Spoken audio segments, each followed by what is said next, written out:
इस वक्त काले घंटे से यहाँ बैठे ना, मैं करो कोई बात नहीं, मैं देखता हूँ।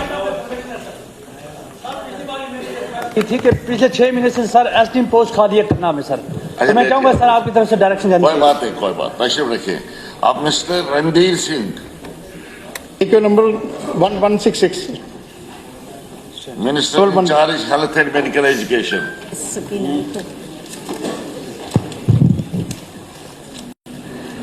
Sir, AQ number 1166, an amount of rupees 424 lakh has been earmarked for utilization against 3 projects at Sundarbani during current financial year.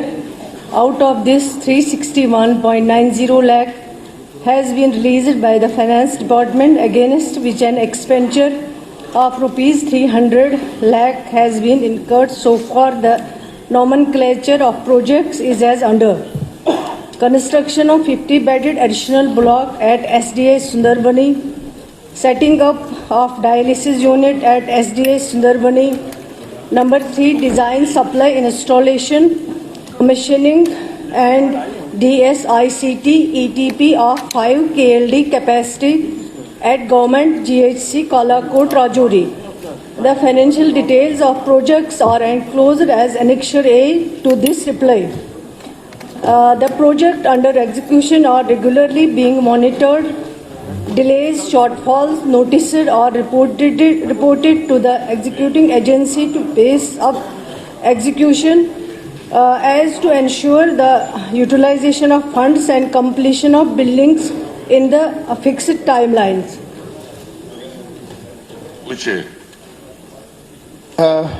Sir, आपके माध्यम से मेरा क्वेश्चन है हेल्थ मिनिस्टर साहिबा से।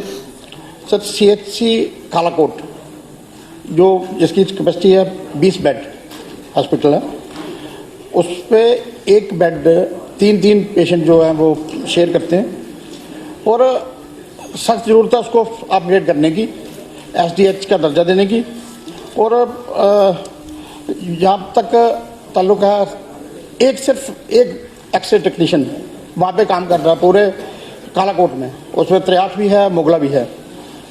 सर, मेरी रिक्वेस्ट है मैडम से कि बड़ी मेहरबानी करके 1-2 एक्सरे टेक्नीशियन दिए जाएं, साथ में SDH जो है उसको SDH CHC को SDH का दर्जा दिया जाए। सर, एक 63 हॉस्पिटल है, वो CHC है, उसकी बिल्डिंग बनी हुई है, वो रेडी है, उसमें सिर्फ स्टाफ की ज़रूरत है। तो मेरी आपके माध्यम से मैडम जी से रिक्वेस्ट है कि बड़ी मेहरबानी करके ये इसका थोड़ा संज्ञान लें। चलिए, कोई बात ठीक।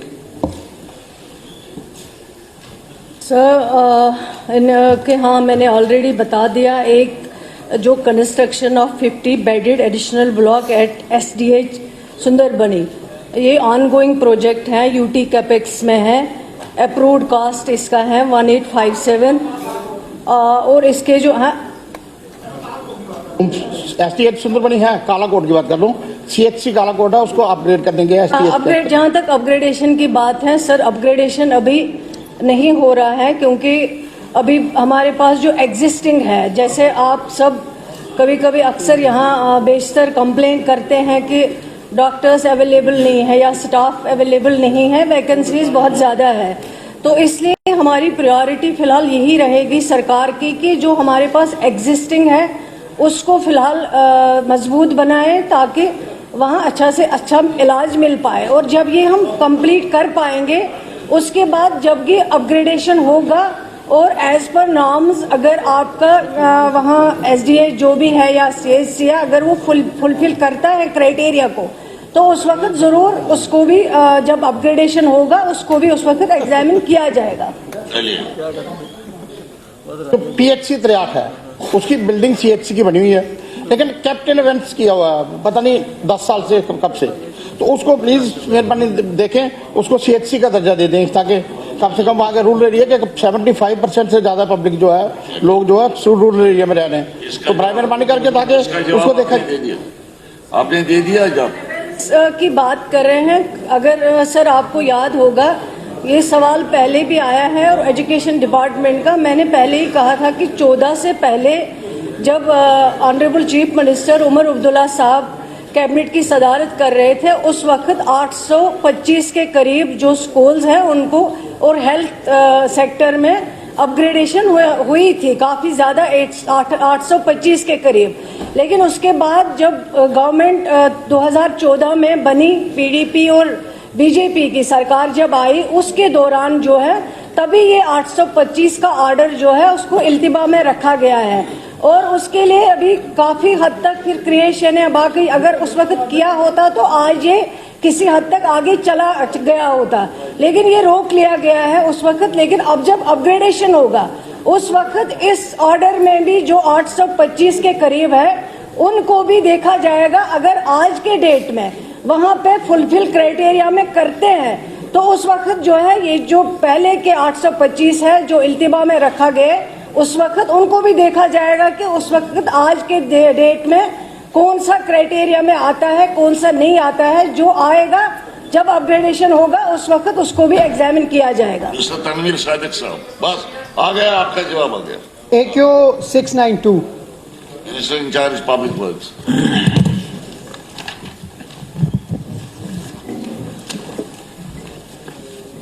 Honorable Speaker, sir, AQ number 692. Part A, the road stretches are old alignments developed several decades ago with limited rights of way. With the substantial increase in the traffic volume, urbanizations and commercial activities, congestion is experienced particularly during peak hours. However, routine maintenance and necessary repairs are being carried out periodically to ensure traffic ability and road safety. Preliminary assessment for improvement oblique widening of select stretches have been undertaken. Comprehensive widening in most cases entitled substantial and land acquisitions, shifting of utilities and removal of encroachments requiring interdepartmental coordination. The land acquisition process has also been affected in certain stretches due to court litigations, thereby impacting progress. The present status of various corridors is as under. Nushara to Shora. The sad stretch form part of the already approved KZP road widening program. Structures near Nalbal Bridge stand acquired. Acquisition of remaining structures shall be taken up after settlement of negotiation in the high-level committee and finalization of pending court cases. Sarda Kadal to Ashia Bagh SMS Road survey for widening is presently underway for a length of approximately 1.7 kilometer. The proposal emphasizes widening of carriageway from 7.50 meters to 21.00 meters. The detailed project report shall be submitted after completion of survey and feasibility formalities. Devi Angan Haval Road.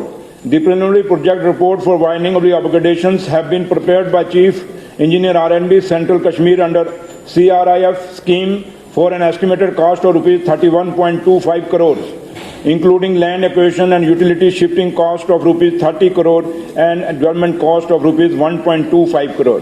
For a length of 1.40 kilometer, the project shall be taken up upon approval under the scheme and subject to the availability of funds.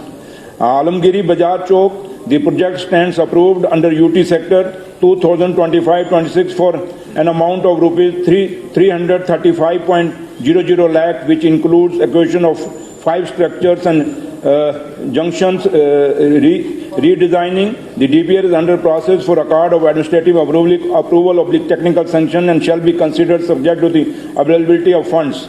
Mirza Kamil Sahab, MK Sahab Chowk, junction redesigning stands approved under UT sector 2025-26 for an amount of rupees 135.00 lakh. The DPR is under process for card of administrative approval of the technical sanction. Part B, the government is cognizant of the traffic congestion issue in downtown Srinagar and the necessity of ensuring smooth movement of ambulances, fire services and other emergency vehicles. Roads upgradation and improvement works are being undertaken in a phased junction and prioritized manner based on traffic density, public safety considerations, land availability and financial feasibility. Improvement works such as reforesting, strengthening, drainage correction and junction remodeling are being executed under regular R&B grants and other infrastructure development scheme.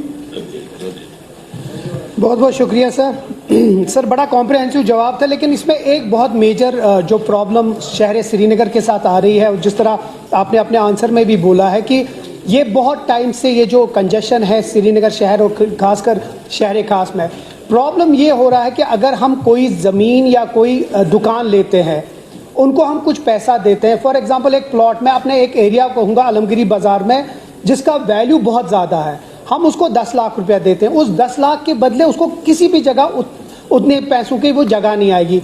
तो उसमें दो ही चीज़ें हैं sir, या तो हमें श्रीनगर शहर को बड़ा करना है, किसी जगह कॉलोनीज बनानी, क्योंकि इसमें अर्बन, आपने सही कहा है, आपने अपने सवाल में कहा है कि inter departmental coordination, and it is very important कि inter departmental coordination means that the urban housing department has to work with R&B। अब सर ये बहुत टाइम से श्रीनगर शहर का जो ये कंजेशन है, इसमें एक मेजर प्रॉब्लम है। क्या किसी तरीके से गवर्नमेंट दो चीज़ें कर सकती है? आपकी कल HLC एक मीटिंग हुई, वो नहीं हो पाई क्योंकि लोगों ने माना नहीं, जो वही पैसों का जो असेसमेंट होता है, असेसमेंट की वजह से वो माना नहीं जाता है। सर मेरी आपसे ये गुजारिश होगी कि अगर हम पहले ही सबसे पहले आइडेंटिफाई करें कि शहर श्रीनगर में, चाहे वो हम गांधरबल साइड से जाए या नारबल साइड, उधर एक्वायर करें ज़मीन, उधर कॉलोनीज बनाएं। Sir we have to now go vertical. मुझे लगता है शहर श्रीनगर में उसके लिए क्या हम वो कर सकते हैं, क्योंकि उसके बाद आपके कोर्ट केसेस बहुत होंगे, और इसी के साथ साथ शॉपिंग कॉम्प्लेक्सेस आपको बहुत ज़रूरी बनाने, क्योंकि आप जो भी शॉप्स ले रहे हैं उनको आप दूसरी जगह शॉप्स लेंगे तभी। क्या गवर्नमेंट इंटर डिपार्टमेंटल चाहे हाउसिंग एंड अर्बन डिपार्टमेंट के साथ बैठेगी? ऑनरेबल स्पीकर सर, जहाँ तक इन सड़कों का ताल्लुक है, पीडब्ल्यूडी डिपार्टमेंट ने काफ़ी बार कोशिश की, बट हमें वो जगह नहीं मिल सकी। उसके लिए जो फंड्स हमने रिलीज़ किया था सर, वो भी लैप्स हो गया। तो अब हमने फाइनेंस डिपार्टमेंट को द्वारा रिक्वेस्ट की है, चिट्ठी लिखी है, उसमें कुछ 71.00 करोड़ रुपये जो हमारे लैप्स हुए हैं कि रिवैलिडेशन किए जाएँ। और जैसे रिवैलिडेशन होती है, हमें अगर मिलते हैं, रिवैलिडेट होकर जब होता है, तो उसके बाद द्वारा हम उनके ऊपर सड़कों पे काम लगाएंगे। और जैसे तनवीर साहब ने कहा कि क्योंकि वहाँ स्ट्रक्चर्स काफ़ी बने हुए हैं, लोग अपने स्ट्रक्चर्स देख के राजी नहीं हैं, तो लेकिन है कि कोशिश सरकार की यही रहेगी कि लोगों को मना के जितना हम कंपनसेशन उनका जायज़ बनता है उसको दें, और जो भी जैसे पहले भी हमने पैसे दिए हैं, दोबारा फिर उस पैसे को लाने की कोशिश कर रहे हैं, और जितना भी हो सकेगा कोशिश हमारी रहेगी उस कंजेशन को दूर किया जाए। सर आपने एक बहुत इम्पॉर्टेंट है, जहां आपने ये जो आलमगिरी बाजार वाला किया, उसमें सर पर्सनली मैंने उन लोगों से बात करके वो उनको मनवाया, वो मान गए उस पैसे। उसी तरीके से अगर आप जो लेजिस्लेटर्स हैं उनको भी इन रोड्स पे उनको डायरेक्ट करें कि जो भी ये करें, क्योंकि हम लोग रिप्रेजेंटेटिव्स हैं, जब हम मैदान में आएंगे तो हम कोई ना तो कोई फैसला तो करेंगे। अगर डिपार्टमेंट उसमें, इनको भी ऑन बोर्ड लेना चाहिए, उतार देंगे सर, और जिस प्यार से ये बात करते हैं वैसे लोग मान जाएंगे। तो मैं मान जाता हूँ, वो भी मान जाएंगे। कोई बात बोलिए आप। जो इशू है शहर खास का, जो तंजीर मेरे यंग साथी ने उठाया यहाँ पे, लेकिन बड़ी मुश्किल होता है वहाँ पे जब पीक आवर्स होते हैं। Residency road to Dal gate बहुत कंजक्शन, कोई गाड़ी आर पार नहीं होती है। दूसरा जो वहाँ से हमारा जो सोवरा मेडिकल इंस्टीट्यूट, अगर किसी को जाना होगा वही मुश्किल आता है। मेरे एक सजेशन है ऑनरेबल मजिस्ट्रेट साहब से कि इसको स्टडी किया जाए। मेरी एक सुझाव है, जो कॉन्वेंट स्कूल है, जो सगर माल है, सगर माल से लेकर दाना माल तक बजाएगा, सफा कदम तक जाएगा वो सोरा, वहाँ से एक विंग होगी वो कमरवारी तक आ जाएगी। एक फ्लाईओवर अगर बन जाए, अगर इसमें ये करेंगे कि इसमें एक्सरसाइज करेंगे, और अच्छा सा कोई आर्किटेक्ट जो इसको बिल्डिंग्स का ये होगा, जान पहचान होगी, उसको लाके आप स्टडी करवाएंगे, इसे लेकर सिटी को बाहर से बड़े बड़े शहर बन रहे हैं, कैसे आगे 10-20 साल तक कैसे। कोई बात, हाँ बताइए। मेरा भी इसमें एक क्वेश्चन है, लास्ट भी मैंने भी एक उठाया है, बिल्कुल सेम पैटर्न का क्वेश्चन है। जो हमारा जो लाल चौक से इन्होंने कहा ऑनरेबल मेंबर साहब ने कि जो काफ़ी वाइडन रोड करना है, जो लाल चौक से सोरा तक जाएगा। KZB रोड इन्होंने लिया था और सर्कुलर रोड, लेकिन अफसोस का मकाम है अभी सर्कुलर रोड हमें भी हो गया, 1.25 साल हो गए, 1.5 साल होने को है, अभी तक उसमें कोई हमें राहत वहाँ से नहीं मिली है। जो ऑलरेडी सैंक्शन है, अप्रूव्ड है, फंड्स है, मगर अभी तक जो R&B डिपार्टमेंट वो अभी उस पर काम नहीं कर रहे हैं। जैसे काका रोड है, गांव कदल है, फतेह कदल तक रोड है, और जो बॉटल नेक्स है उन पे भी काम नहीं हुआ है। परसों एक HLC हुई है, जब उन्होंने रिप्रेजेंट नहीं किया ठीक तरह से, तो दिवकाम साहब ने वो फिर पोस्टपोन की, कहा कि नहीं यहाँ पे उनको कोई लॉजिक देने वाला ही नहीं। मैं गुजारिश कर रही हूँ ऑनरेबल मिनिस्टर साहब से, डिप्टी CM साहब से, वो देखे खुद ही उनको यहाँ बुलाए, जो R&B कंसर्न जो डिपार्टमेंट है, कोर डिपार्टमेंट है जो कंसर्न है, उनसे पूछा जाएगा कि अगर हमें भी 1.5 साल हो गए कि अभी तक वो रोड वाइडनिंग का मसला हल क्यों नहीं करते हैं। कुछ कहना ठीक है, आपकी जो सजेशन है, आप कहते हैं उनको बुला के ये खुद कहे, या तनवीर साहब ने कहा जिस वक्त एक करना होगा आपको तो MLA उसको भी ऑन बोर्ड ले ले ताकि वो फैसिलिटेट करेंगे इसको। ये तो अच्छी सजेशन है। Mister Darshan Kumar, EQ number 841, minister in charge Jal शक्ति।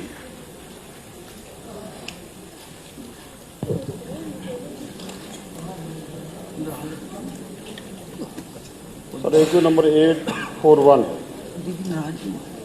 Part A, to ensure the provision of safe and potable drinking water to the inhabitants of Basoli constituency and to mitigate the shortage in some areas, the following measures have been undertaken by the department. The rural population is being covered under 43 schemes, 42 Jal Jeevan Mission, 1 under NABARD. Out of these schemes, 6 have been substantially completed and the remaining are at advanced stage of completion. The urban population is being served through existing water supply scheme which is being augmented under Amrit 2. Under water supply scheme, augmentations and improvement of water supply scheme in Basoli, one under Amrit 2. Sanctions to an estimate cost of 1.206 crore. While the above schemes are under execution, potable water is being supplied through existing system and tankers are placed into subs wherever the needs arises. Part B, the status of water supply schemes under JGM enclosed as Annex A.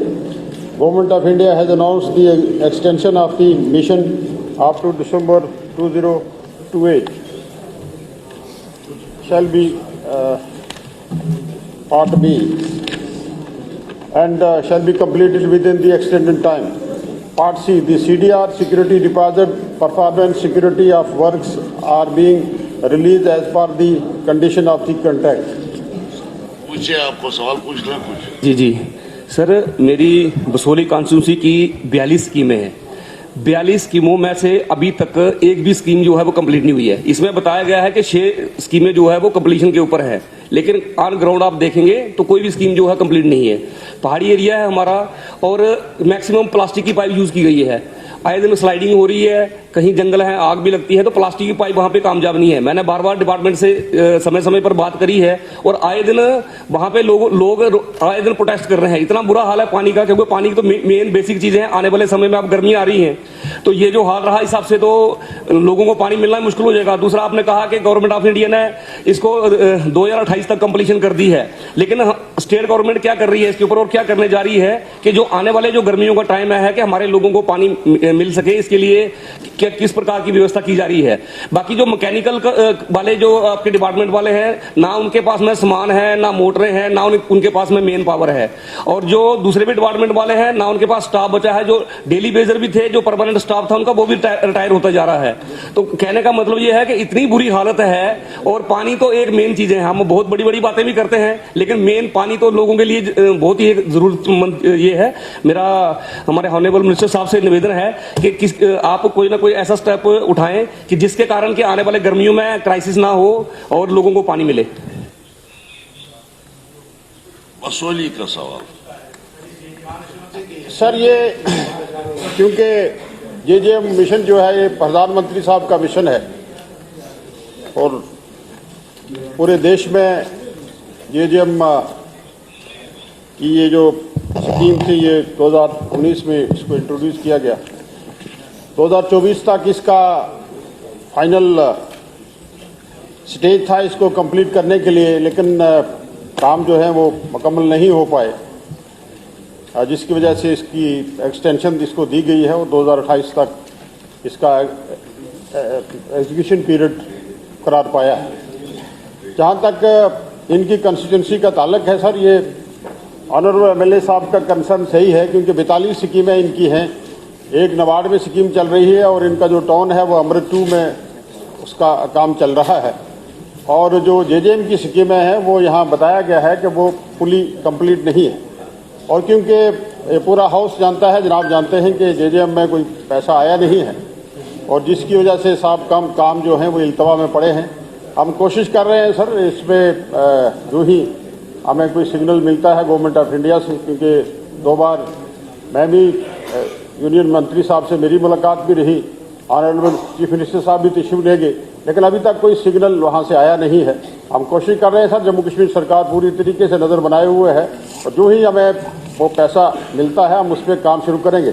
लेकिन house की जानकारी के लिए और house की तसल्ली के लिए मैं इतना ज़रूर कहूँगा कि ये चाहे ये सही है कि मिशन पर प्रधानमंत्री साहब का है, लेकिन स्कीमें हमारी हैं, ये स्टेट हमारी है, लोग हमारे हैं। इन स्कीमों को हम इंशाअल्लाह ताला मुकम्मल करने की हर मुमकिन कोशिश करेंगे। जहाँ तक इन्होंने ये फरमाया कि जो हमारे मैकेनिकल जो इनका जो डिवीज़न है, वहाँ इनके लिए जो मशीनरी और दूसरे जो लवाजमात वहाँ चाहिए, इनको इंस्ट्रूमेंट्स वगैरह इक्विपमेंट्स वगैरह इनके वहाँ नहीं है। मैं जानकारी ले लूँगा सर, और जो भी मुमकिन हो सका इंशाअल्लाह वहाँ प्रोवाइड करेंगे। और दूसरा गाड़ी जो एक टैंकर्स की सर्विसेज हम उन एरियाज में देते हैं जहाँ पानी वाटर सप्लाई स्कीम हम नहीं पहुँचा सकते हैं, टैंकर्स बाकायदा तौर पर लगे। और बाकी कोई इंशाअल्लाह मुलाकात होती रहती है एमएलए साहब से, मजीद कोई बात होगी तो वो हुक्म करेंगे इंशाअल्लाह करने के लिए ताबेदार हैं। अच्छी बात। खुर्शीद अहमद साहब, खुर्शीद अहमद, नहीं ये तो बसोली का सवाल है।